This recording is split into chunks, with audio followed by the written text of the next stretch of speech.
नमस्कार बच्चों, आज हम आपके लिए लेकर आए हैं कक्षा 11वीं का कविता वे आँखें, कवि सुमित्रा नंदन पंत द्वारा रचित का प्रश्नाभ्यास।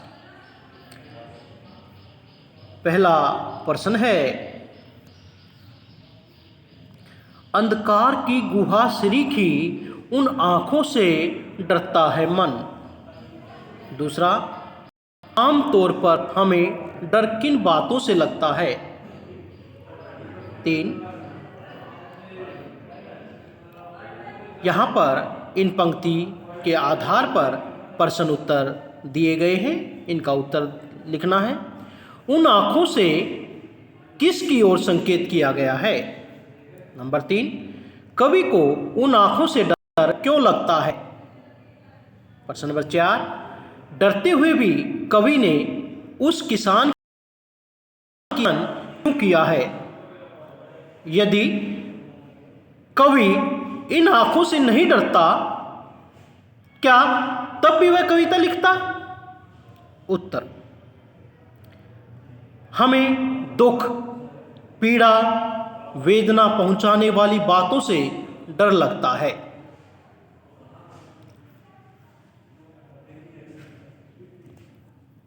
हमें दुख, पीड़ा और वेदना पहुंचाने वाली बातों से डर लगता है। नंबर 2, किसान की सूनी अंधेरे की गुफा जैसी आंखों की ओर कवि ने यहां संकेत किया है। तीसरा, कवि को उन आंखों में भरा हुआ दारुण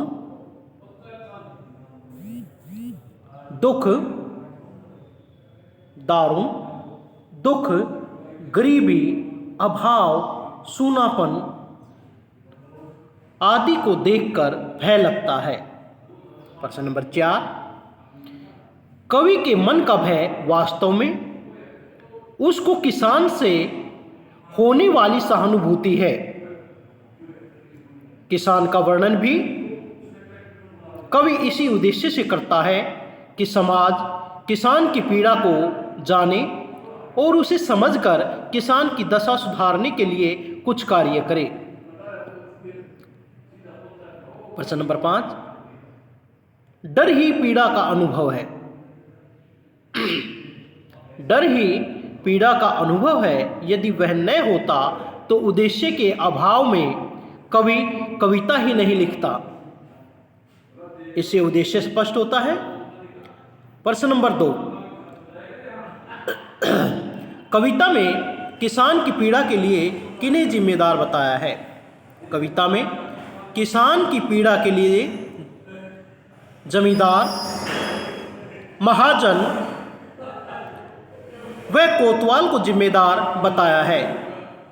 जमींदार ने षड्यंत्रों से उसे जमीन से बेदखल कर दिया। उसके कारिंदों ने किसान के जवान बेटे को पीट पीट कर मार दिया। महाजन ने मूलधन व ब्याज की वसूली के लिए उसके घर, बैल, गाय तक नीलाम करवा दिए। आर्थिक अभाव के कारण, इलाज न करवा पाने के कारण किसान की पत्नी मर गई। पत्नी अर्थात मां के अभाव में उसकी पुत्री भी मारी गई। कोतवाल ने अपनी वासना की पूर्ति के लिए उसकी पुत्रवधू को शिकार बनाया। पीड़ा एवं लज्जा के कारण उसकी पुत्रवधू ने आत्महत्या कर ली। समाज उस पर होने वाले अत्याचारों को मूक दर्शक बनकर देखता रहा। प्रश्न नंबर 3, पिछले सुख की स्मृति आंखों में क्षण भर एक चमक है लाती। इसमें किसान के किन पिछले सुखों की ओर संकेत किया गया है। जब किसान के पास प्राणों में से लहलहाते प्यारे खेत थे, बैलों की जोड़ी थी, उजली गायें थी, जवान बेटा, स्त्री, पुत्री, पतोहू, सबसे भरा पूरा घर बार था। तो वह सुखी था। खेत की हरियाली को एक एक तिनका किसान के जीवन की हंसी खुशी था। जवान बेटा उसकी आंखों का तारा था। बैलों की जोड़ी थी और उजली गायें जो उसके अलावा किसी को दूध नहीं निकालने देती थी। वे सब किसान के सुख भरे दिन थे।